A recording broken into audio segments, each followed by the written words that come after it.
When do you use a click track when recording your music? I recorded 2 songs, one with a click track and one without.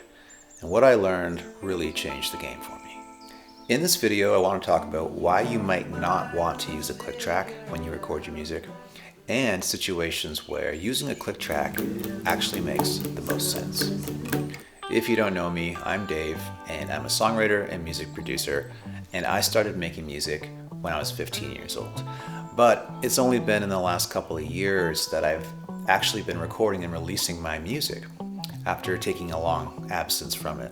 But now I'm back, and I'm excited to share with other musicians, songwriters, and music producers what I've learned as an independent artist making my own music.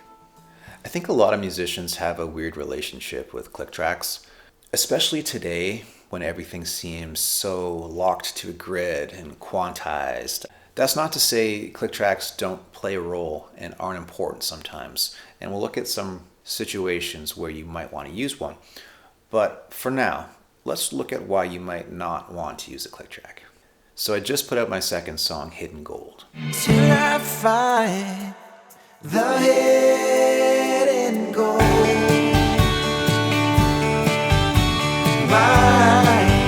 The hidden gold. I'm running out of time. Now, this song was not recorded to a click track, and honestly, I love how it turned out. It feels human to me. My other song, The Road Again, was recorded using a click track. I know I said before I'd live each day like I was more. Still I'm down and on the road again. Am I only dreaming? Now, I love both songs, but there's something about Hidden Gold that just has a quality to me that makes it feel different. And if you want to listen to both tracks a little deeper, I've linked to them in the description.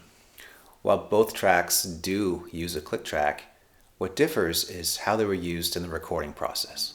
With The Road Again, I started with a click track, and I would sort of engineer slight tempo variations throughout the song where I thought it might help to speed it up a little bit or slow it down a little bit, 1 or 2 beats per minute, either way. But when I was recording Hidden Gold, it just didn't work and it didn't feel right to me. It sounded mechanical, it sounded forced, so I took a different approach. With Hidden Gold, I started by playing live takes, live off the floor, just my guitar and vocals. I quickly decided on the take that I felt the best about and imported it into the DAW and mapped a click track to my original live performance. Now, I'm using Reaper, but I'm pretty sure your DAW does this too, so just search tempo mapping and you'll find how to do that. So why did I choose this approach? Well, for one, I knew I needed to add virtual drums later. I don't have access to real drums or a studio to record them in, at least not for free. And yeah, those are virtual drums in the song. They're not real. I also realized that I needed a click track in certain sections of the song where there was no other accompaniment. But most important of all, I just wanted to capture a live sounding performance, a performance that felt alive.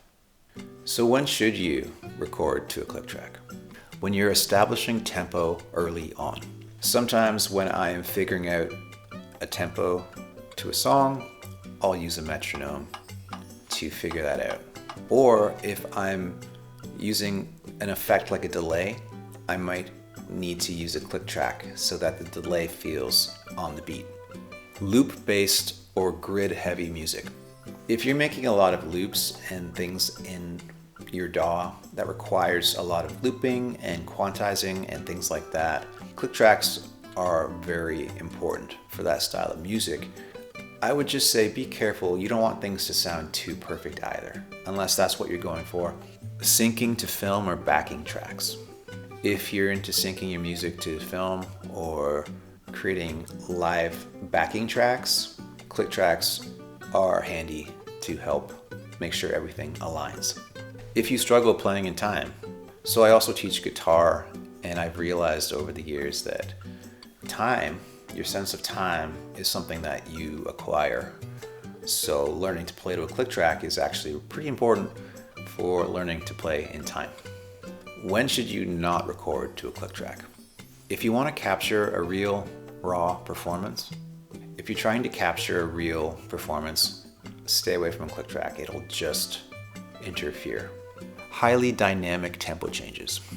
If the music is very dynamic and it changes from slow to fast to whatever, a click track can actually just be kind of annoying.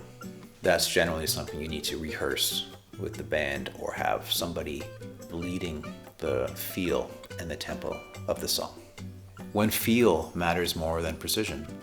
Again, if your goal is to capture a live sounding, real performance, like what I was trying to do with Hidden Gold, then steer clear of recording to a click track. When to tempo map after the fact, after you recorded. Virtual drums on live takes. If you want to layer in MIDI like a drum machine, virtual drums, then you're going to need to use a tempo map to get the click track aligned to your performance. Remote collaboration. Maybe you're working with musicians in different countries, different locations, and you want to create a click track for a drummer in a different place to record remotely. That's another time where you might want to map in your click track to your live performance. Editing without killing feel. If you plan to do more production on your song, mapping in a click track is really handy for overdubs, percussion, additional elements. So those are just a few situations that I thought of that you might or might not want to use a click track. If you can think of any more, or there's a particular situation that you have or haven't used one, let me know in the comments.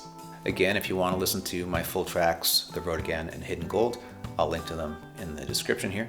And finally, if you are looking for help with your music production, feel free to reach out to me. I am accepting new clients right now.